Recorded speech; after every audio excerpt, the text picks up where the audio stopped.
Souls of the Lost is a new card coming in Lost Caverns of Ixalan, and it's basically just a better version of Tarmogoyf, which was super popular in Modern. Souls of the Lost is a 0/1 at face value, but the more permanent cards you get in your graveyard, the bigger it is.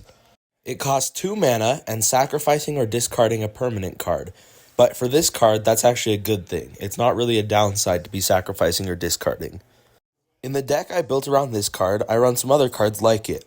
Cruel Somnophage, which has a mill version and its power and toughness are equal to the number of creatures in your graveyard, and Urborg Lurgoyf, which can also mill cards and has the same ability.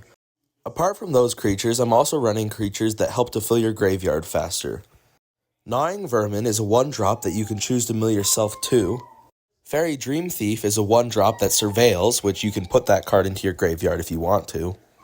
Death Bonnet Sprout, a 1-drop that will mill us at the beginning of each turn. Blanchwood Prowler, a 2-drop that mills 3, and we can get a land back if we need it.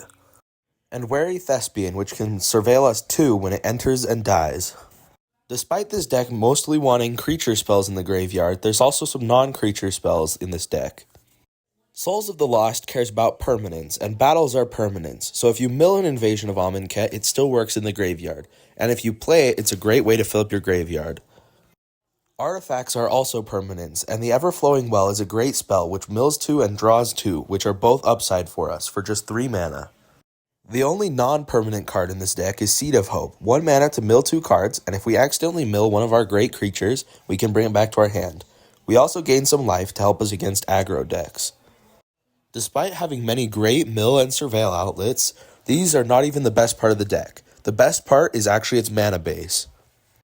This being a 3-color deck, all 5 New Capenna fetches can get us our lands. Some of them can only get 1 land, some of them can get 2. None of them can get all 3, sadly. They didn't print a Sultai fetch yet. But all of these will immediately go to the graveyard, which puts more permanents in our graveyard for Souls of the Lost. These aren't technically the mana base because they don't add mana, but they're really good and they're lands, so I'm calling it the mana base. The mana base is the best part of this deck. Turn 1, play a fetch, go and get a forest. Turn 2, another fetch for a swamp, then you cast Seed of Hope using the green mana from the forest. Turn 3, another fetch, go get whatever you need, and then cast Souls of the Lost, and now you have a 5/6 for 2 mana on turn 3.